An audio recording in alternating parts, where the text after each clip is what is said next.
L'Office togolais des recettes célèbre la journée mondiale des douanes. Au programme, des conférences débats et des remises de distinction. Thème de la célébration, la douane numérique pour un engagement progressif. Gros plan dans cette édition sur l'impact du PURIS, projet de réhabilitation des infrastructures et des services électriques. Il a été mis en œuvre au Togo de 2009 à 2015. Le Burkina pleure ses morts. Un hommage a été rendu aux victimes de l'attaque terroriste du 15 janvier. Cérémonie présidée par le chef de l'État burkinabé, Roch-Marc Christian Kaboré. Bonsoir, bienvenue pour cette édition. Les regards de la communauté internationale sont tournés vers les administrations douanières ce 26 janvier, journée internationale de la douane. La douane numérique pour un engagement progressif, thème choisi par l'Organisation mondiale des douanes. Cette année, pour encourager les services des douanes à recourir aux systèmes automatisés ou électroniques pour plus d'efficacité dans leurs différentes opérations. L'Office togolais des recettes a marqué cette journée par des conférences débats et des remises de distinction aux agents les plus méritants. Prudence Zissou. Les transactions commerciales font de plus en plus appel aux nouvelles technologies. Ces outils permettent d'accroître et de sécuriser les recettes douanières. Cette importante mutation appelle les pays en développement à se préparer à entrer dans l'ère du e-commerce. L'Organisation mondiale des douanes a réitéré cet engagement à toutes les administrations douanières ce 26 janvier, journée internationale de la douane. La douane numérique pour un engagement progressif, un thème qui s'aligne avec les réformes mises en œuvre par l'Office togolais des recettes pour plus de célérité dans les procédures de dédouanement des marchandises. Il s'agit tout simplement d'une déclaration d'objectifs pour cette année 2016 où on demande à toutes les administrations douanières d'approfondir l'automatisation des procédures de dédouanement, faire en sorte que le numérique soit au rendez-vous dans nos transactions, qu'elles soient en lien avec les formalités douanières ou de paiement de nos déclarations. L'introduction des TIC dans cette politique de réforme et de modernisation s'est matérialisée par l'utilisation du système Sidonia World, la collecte des recettes par les banques, la mise en place du guichet unique pour le commerce extérieur, entre autres. Elle a permis à l'OTR d'enregistrer des avancées significatives en termes de sécurisation des recettes, de lutte contre la fraude, de promotion de la transparence et de facilitation des échanges. Les perspectives pour cette année s'annoncent déjà en termes de nouveaux défis. Cette année, on va aller vers l'optimisation de l'utilisation de Sidonia World. Donc nous allons partir de la valeur du véhicule jusqu'à le dédouanement. On va intégrer cette fonction et renforcer dans Sidonia World. De plus, nous allons initier l'étude de transit, de suivi transit tout le long du corridor. Un régime douanier efficace et moderne, le gouvernement y croit beaucoup et compte tout mettre en œuvre pour aider l'OTR à y parvenir. Le choix par l'OMD du thème « La douane numérique pour un engagement progressif » me paraît très opportun et d'actualité. Au demeurant, le gouvernement togolais, appréhendant d'ores et déjà cette mutation, développe des plans d'action visant à mettre l'économie de notre pays en synergie avec les avancées des technologies de l'information et de la communication. La mise en place du projet e-gouvernement répond à ce défi, celui de permettre à l'administration togolaise d'être plus efficace, plus fiable, plus proche des administrés à travers le service en ligne. La célébration de cette journée de la douane a été également l'occasion pour l'OMD de récompenser certains acteurs qui se sont illustrés aux côtés des services douaniers dans l'atteinte des différents objectifs. Des certificats de mérite leur ont donc été décernés pour leur contribution à la mise en place d'une douane numérique. Nous restons dans le contexte des nouvelles technologies. Direction Kara, au nord du Togo, où l'opérateur de téléphonie mobile Move Togo a obtenu la licence lui permettant de développer la 3G. C'était au cours d'une cérémonie présidée par la ministre des Postes et de l'économie numérique, Nestor Mouzou. C'est une double cérémonie de signature d'accord qui est intervenue à cette rencontre au palais des congrès de Kara. La première est relative au nouveau cahier des charges pour les deux opérateurs de téléphonie mobile dans le pays. Togo Cellulaire et Move Togo. Il y a un certain nombre de, je peux appeler ça contraintes, que nous devrons respecter. Et c'est ça qui est consigné dans les cahiers des charges. Donc le fait de signer les cahiers des charges veut dire aujourd'hui que nous prenons l'engagement de respecter d'abord ce qui importe pour les clients, c'est quoi? A priori, c'est la qualité et le meilleur prix. L'autorité de réglementation des secteurs des postes et télécommunications ARTP est la sentinelle chargée de veiller au respect des dispositions en vigueur. Les sanctions, ça peut être pécuniaire, allant jusqu'à 2% du chiffre d'affaires. Et à l'extrême, ça peut aller jusqu'à retrait de la licence. Donc, cette clause étant prévue, dans les cahiers de charges, ça a été repris pour que l'opérateur bénéficiaire soit vraiment sans sensibilité. La deuxième cérémonie de signature est celle qui accorde à la société Move la licence d'extension à la 3G. C'est une nouvelle page qui s'ouvre pour l'Internet au pays.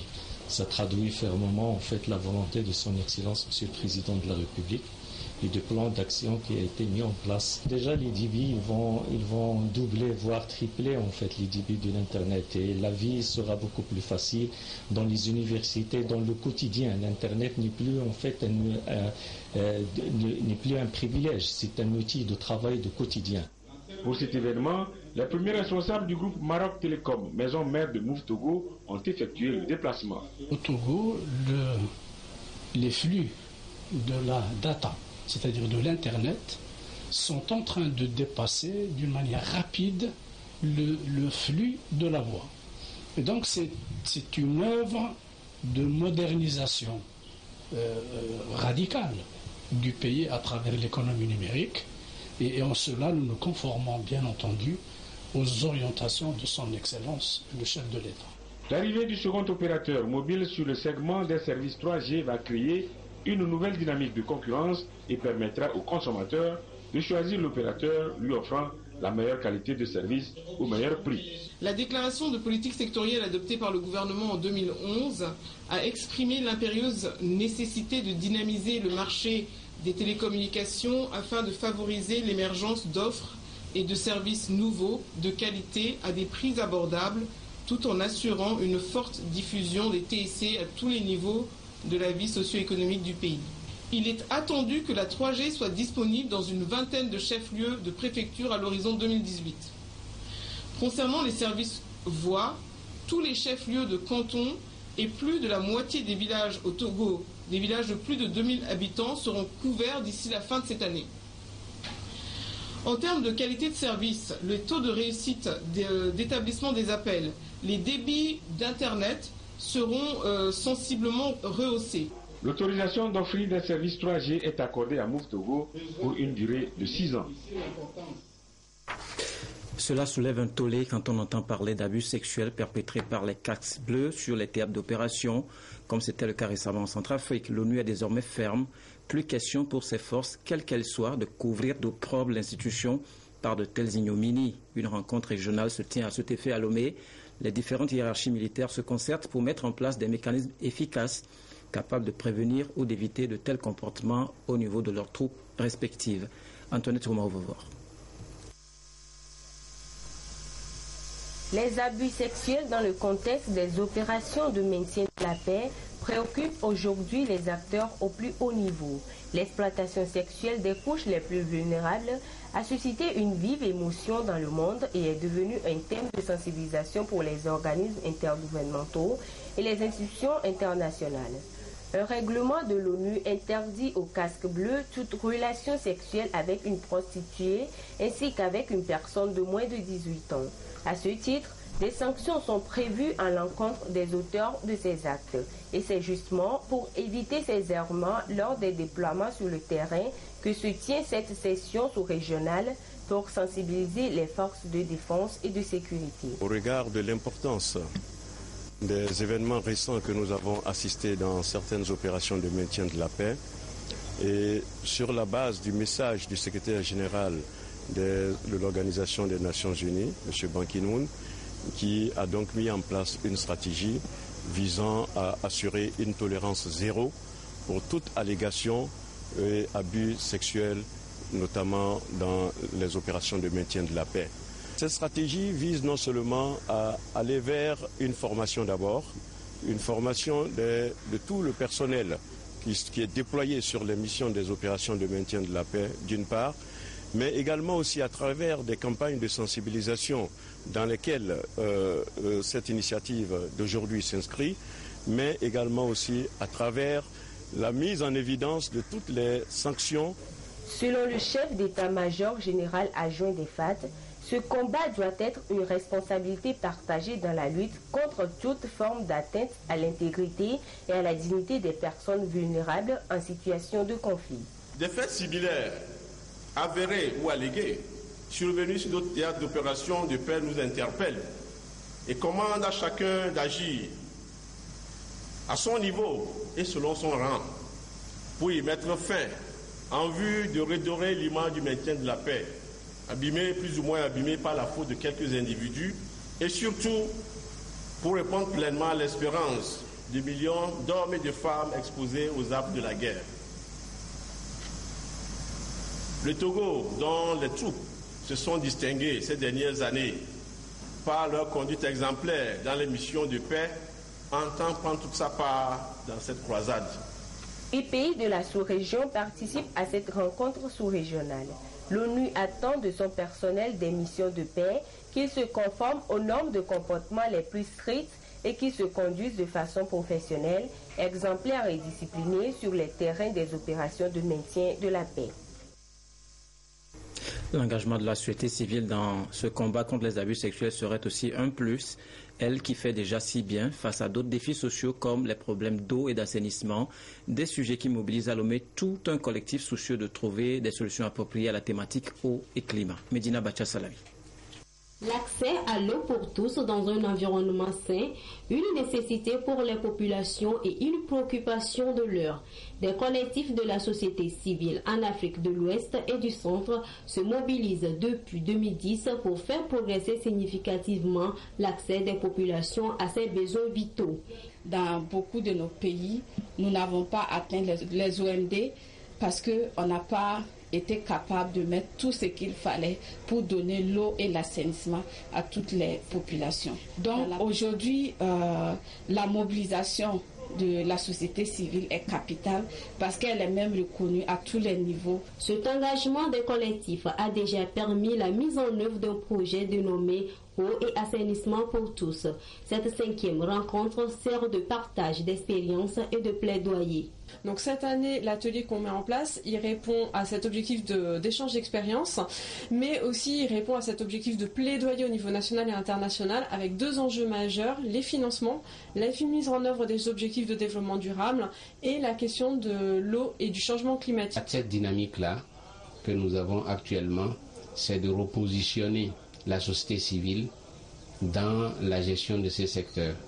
Faire de telle sorte que la société civile, en particulier tous les acteurs de la société civile qui s'intéressent au service de l'eau et de l'assainissement, puissent se retrouver, se mobiliser et parler d'une voix de façon à ce qu'elle soit audible auprès des décideurs. 8 pays de l'Afrique de l'Ouest et du Centre participent à ces travaux. Ils espèrent renforcer et mobiliser davantage les collectifs et les expertises pour une société civile plus active en matière de plaidoyer sur la question de l'eau et du climat. Le PURIS, projet de réhabilitation des infrastructures et des services électriques, mis en œuvre depuis 5 ans au Togo, a permis de répondre efficacement aux problèmes d'assainissement dans plusieurs quartiers. Au-delà, les réalisations en termes de voirie urbaine, d'adduction d'eau potable et d'amélioration de la fourniture de l'énergie électrique permettent aux communautés d'espérer l'impact du PURIS avec Chazine Ambaga. Entre 2007 et 2009, le Togo a connu des inondations récurrentes qui ont occasionné des dégâts et des déplacements massifs des personnes. Pour parer au plus urgent et mieux faire face à ces inondations et ses conséquences, le gouvernement a initié le projet d'urgence et de réhabilitation des infrastructures et des services électriques PURIS. Financé par la Banque mondiale à hauteur de 55,82 millions de dollars US, le projet PURIS est appelé à mettre à la disposition des populations sinistrées des infrastructures de base. En 6 ans de mise en œuvre, plusieurs réalisations ont été faites. Dans le domaine des travaux de drainage, 120 km de caniveaux ont été curés, 31,3 km de collecteurs et sous-collecteurs des bassins de rétention d'eau pluviale ont été réhabilités et 5 bassins de rétention de plus de 190 mètres cubes construits pour protéger environ 735 200 habitants des quartiers vulnérables de Lomé des inondations. Avant là, on souffrait. Quand il pleut là, même s'il pleut un peu, il y a beaucoup de l'eau. Ça nous gêne ici. Mais maintenant qu'on a fait les trucs là, vraiment maintenant on est à l'aise. Pour les déplacés des inondations, un centre pour sinistrés des catastrophes naturelles et anthropiques de 1000 places a été construit pour servir d'abri temporaire aux personnes en situation d'urgence. D'habitude, lorsqu'il y a inondation, c'est dans les écoles que nous accueillons les sinistrés et ils sont vraiment dans de très mauvaises conditions d'accueil. Et avec la construction de ces sites, toutes les dispositions sont prises pour vraiment les mettre dans de bonnes conditions. En temps normal, ce centre héberge des personnes en session de formation, comme c'est le cas de ces fonctionnaires de police. En ce qui concerne les travaux de réhabilitation de voiries, 18,5 km de voies primaires et secondaires ont été aménagés pour améliorer l'accessibilité à plus de 235 000 personnes des quartiers périphériques de Lomé, notamment à Adakpamé. Pour tous ceux qui connaissent la route d'Adakpamé, vous avez vu, c'est la croix et la bannière, tout un calvaire pour nos populations. Et vous-même, vous voyez ce joyau aujourd'hui et vous allez voir les maisons que les gens ont quittées sont réhabilitées, vous voyez les boutiques qui sont ouvertes. C'est un sentiment de joie et je profite de cette occasion pour remercier le gouvernement et la Banque mondiale qui ont pensé à nous. Le projet Plurise, c'est également l'amélioration de l'accès à l'eau potable dans les zones périurbaines de Lomé avec la construction de 5 châteaux d'eau et la réhabilitation des équipements électriques. Pour ce volet, 26 postes transformateurs ont été réhabilités ou construits. 32 km de réseaux basse tension ont été installés pour corriger les chutes de tension. 200 détecteurs ont été posés et des agents de la sûreté formés pour la maintenance et l'entretien des ouvrages réalisés pour le bien des populations des zones à forte demande de puissance comme ici à Agoué, Kochigan. Avant, il y avait une baisse de tension, donc ce qui fait que l'éclairage n'était pas bien. Et puis même pour brancher nos appareils, on a de petits problèmes. Mais je constate que maintenant, depuis un temps, ça va. Concernant l'efficacité énergétique, le projet Purise a permis la distribution de plus de 500 000 lampes fluorescentes compactes dans les ménages et l'implantation d'un laboratoire national de tests à Lomé. En matière de politique de sauvegarde environnementale et sociale, le projet Purise a construit et recasé des commerçants occupant les emprises des ouvrages projetés, comme ceux du marché La Paix d'Agba-le-Pédogan. Avant, ici, c'était un égout. Et la route était praticable. Et les gens ne venaient même pas dans le marché à cause de la saleté. Mais par l'aide de Purise, ils nous ont conçu ce marché. Et on n'a plus de problème d'inondation, problème de latrine. Les problèmes de latrine sont résolus. Le marché est clôturé. On n'a plus de problème pour les voleurs aussi. L'impact du projet Purise est donc réel sur les populations et pour le gouvernement, il est question de l'étendre aux autres localités à l'intérieur du pays avec l'accompagnement de la Banque mondiale. Je veux d'abord préciser que le projet a été étendu compte tenu de son importance et de l'importance de maximiser les effets sur les populations. Il a été entendu entre le gouvernement et la Banque mondiale de le proroger de 6 mois supplémentaires pour qu'il se termine au 30 juin 2016.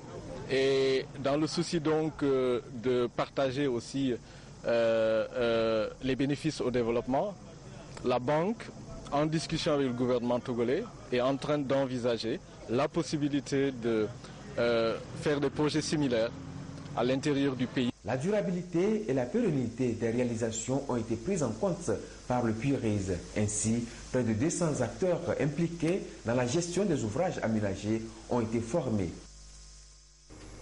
Autre défi à relever, la lutte contre le paludisme. 400 millions de francs CFA y seront investis dans les jours à venir grâce aux subventions du Fonds mondial de lutte contre le VIH-Sida, le paludisme et la tuberculose. Esther Laclé.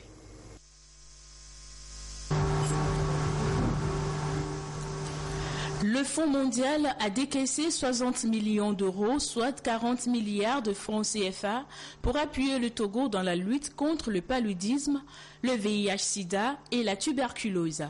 24 milliards de francs CFA seront consacrés au VIH-Sida et à la tuberculose et les 16 milliards de francs CFA restants serviront à appuyer le traitement du paludisme.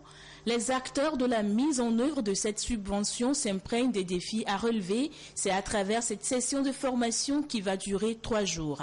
Le Fonds mondial attend beaucoup de cette subvention.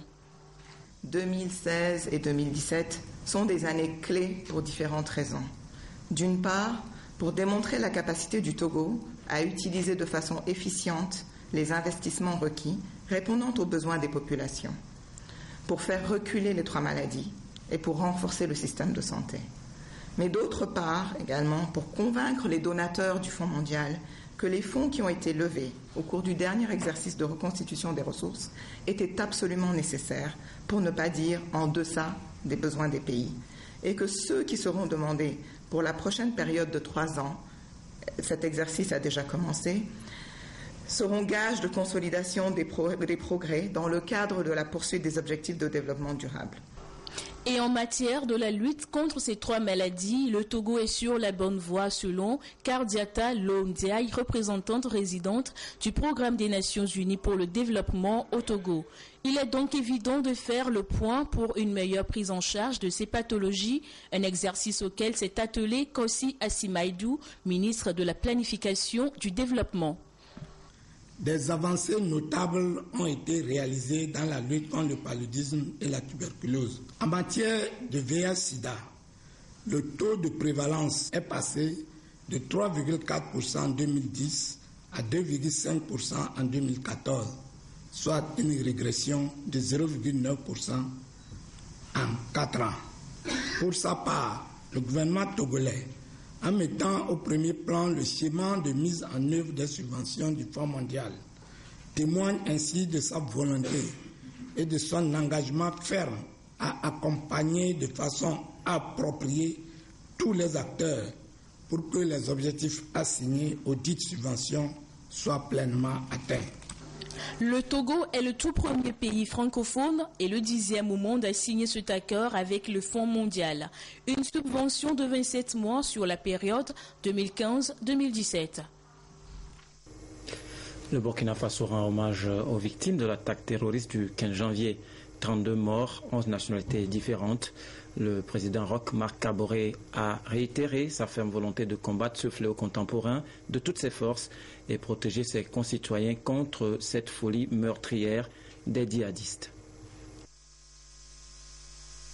Le Burkina Faso rend hommage aux victimes du 15 janvier 2016. Ce lundi 25 janvier 2016 à Ouagadougou, les autorités politiques, coutumières et religieuses ont rendu un vibrant hommage aux victimes de l'attentat du 15 janvier 2016.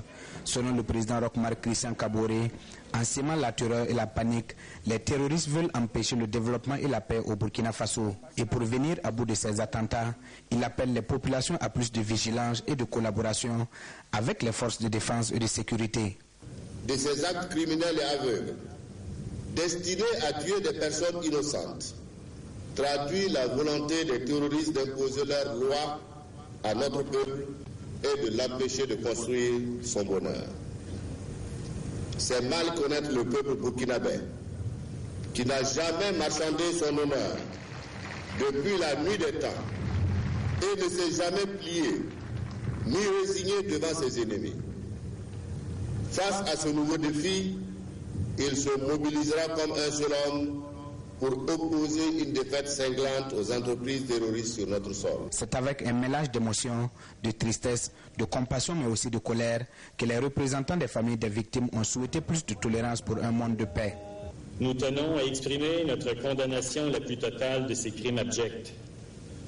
Nous tenons à rendre hommage à toutes les victimes de ces attaques, de quelque pays qu'elles soient, de quelque nationalité qu'elles soient. Quel message ces sinistres individus véhiculent? La peur et la haine. Et pourtant, malgré la douleur profonde qui nous brûle, nous ne pourrons en aucun cas céder ni à la peur ni à la haine. Les attaques terroristes du 15 janvier 2016 en plein centre-ville de Ouagadougou et d'une patrouille de gendarmerie au nord à la frontière avec le Mali ont fait au total 32 morts de 11 nationalités et 71 blessés. Une minute de silence a été observée sur toute l'étendue du territoire national pour la mémoire des victimes. Au Togo, les forces de sécurité se battent au quotidien pour assurer la tranquillité des populations. Elles appuient les agents du contrôle du ministère du Commerce dans leur descente sur les marchés. La moisson cette semaine est déjà abondante. Des produits contrefaisants impropres à la consommation ont été saisis. Sylvain Raptou. Fabriquées à base de l'étalon et bien d'autres substances comme l'alcool éthylique, ces boissons se révèlent dangereuses à la consommation. Elles ont été saisies après une enquête menée par le ministère du Commerce conjointement avec la Ligue togolaise des consommateurs. Nous avons pris un bon bout de temps, un petit temps pour vérifier, pour voir si l'information est vérifiée. Et hier, le 25 janvier dernier, nous avons constaté que l'information est vraie. Et aussitôt que nous sommes arrivés sur le terrain, il y avait un taximan qui était en train d'embarquer certains cartons de ces produits. Et nous nous sommes dit avant que les forces de l'ordre du ministère du Commerce et ses agents n'arrivent sur le terrain, il fallait que nous puissions interdire à ce taximan-là de démarrer. Et ce qui a été fait aussitôt, et les agents de l'ordre, de la gendarmerie du ministère du Commerce et les agents de contrôle étaient arrivés. Donc on a commencé les perquisitions, on a constaté qu'au début ils étaient réticents, mais finalement ils ont collaboré, ils ont laissé les portes ouvertes, on est allé, on a fait sortir 13 autres cartons qui étaient aussitôt convoyés au niveau du ministère. Ce réseau de fabrication de boissons frelatées a été démantelé dans un quartier de Lomé.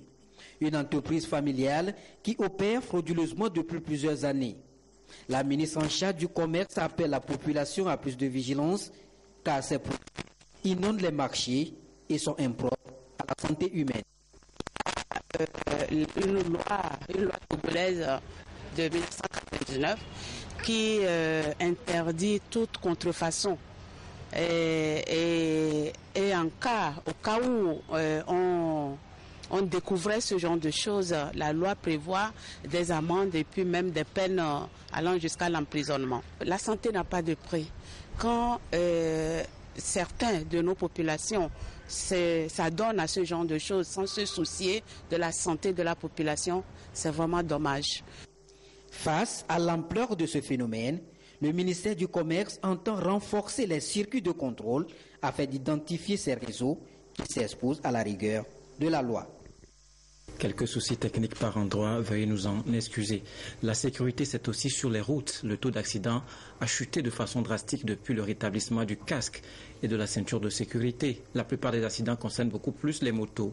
Les conducteurs de taxi-moto en sont conscients. Ils s'organisent pour contribuer aux côtés des autorités à protéger leur propre vie et celle de leurs passagers. Alain Yassibou, Augustin Kossi, Charlotte Moussime. Le non-respect du code de la route, les braquages, les agressions physiques et verbales. Voilà des comportements à risque qui caractérisent le quotidien dans le secteur du transport routier au Togo. Un tableau synoptique qui n'est pas sans incidence sur la nécessité de construire un État respectueux des valeurs civiques et citoyennes. Le nombre de morts issus des accidents de route est passé de 800 en 2014 à 400 en 2015, selon les statistiques nationales. Une situation qui a connu une amélioration, mais qui appelle au concours de tous les acteurs pour une route sans accident au Togo. Et les conducteurs de taxi-moto ont leur partition à jouer. Cette rencontre de la Fédération syndicale des conducteurs de taxi-moto du Togo est destinée à les impliquer davantage dans la lutte contre l'insécurité routière. Ce n'est pas seulement la population qui meurt, il y a également les taxi-motos, il y a même des agents de force de l'ordre et de sécurité qui payent un lourd tribut sur la route et à domicile. Parce que les taxi-motos, c'est ceux-là qui transportent au moins 40 à 50 personnes par jour, qui connaissent les passagers, qui connaissent les individus et qui peuvent les filer aussi facilement qu'ils le veulent. Donc, ils sont des éléments de veille citoyenne. Le ministre de la Sécurité et de la Protection civile, Yark Damham, a salué le rôle central que jouent ces derniers dans le secteur du transport routier. Il les a exhortés à œuvrer de concert avec les forces de l'ordre et de sécurité pour asseoir un espace de sécurité et de sûreté dans ce secteur. Votre corporation joue un rôle très important dans le développement économique de notre pays. Et le gouvernement en est conscient. Par d'abord la reconnaissance de cette corporation, par l'effort fourni par la délégation à l'organisation du secteur informel et d'autres contributions non négligeables que l'État met à votre disposition pour vous permettre d'aller de l'avant. Le rôle ou la partition du conducteur de taxi-moto à plusieurs dimensions. D'abord, la sécurisation du conducteur lui-même.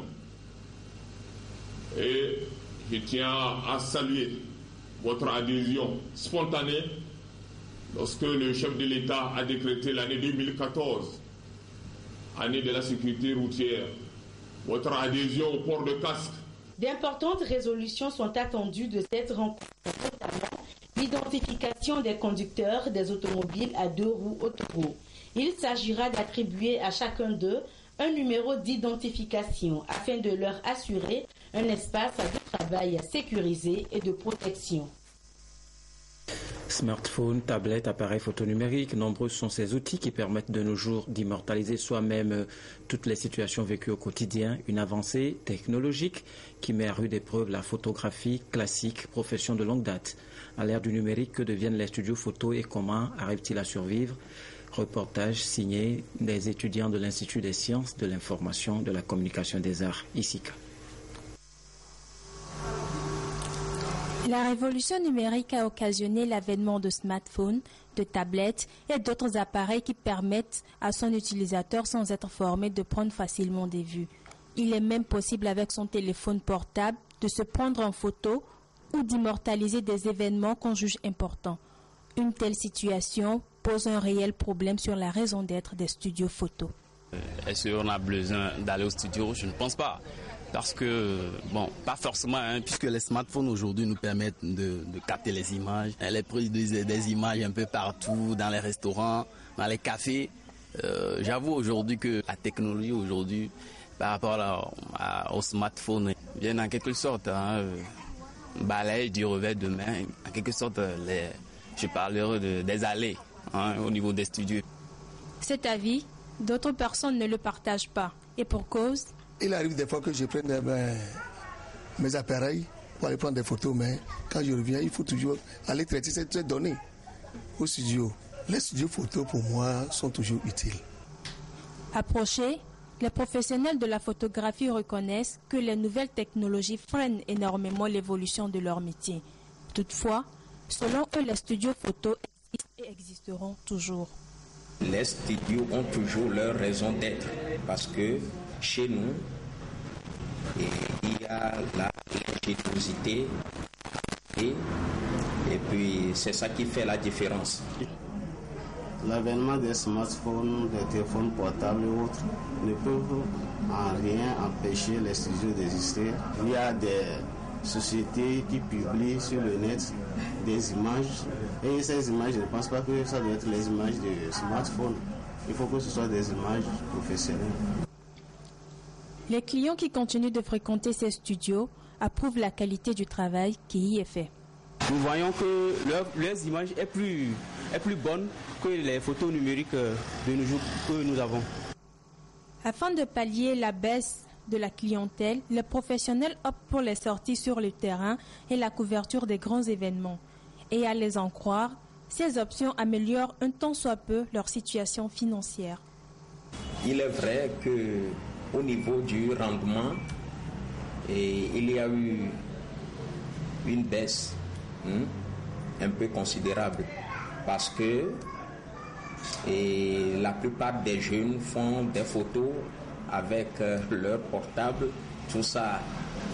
Mais il y a toujours des événements qui font qu'on est obligé de nous faire recours il y a les grandes conférences, il y a les mariages. Désormais, la Corporation des professionnels de la photographie se voit obligée de travailler au rythme que leur imposent les technologies de l'information et de la communication. Les studios photos se métamorphosent et s'adaptent à la nouvelle donne. Voilà, ainsi s'achève cette édition. Merci de nous avoir suivis. Au revoir.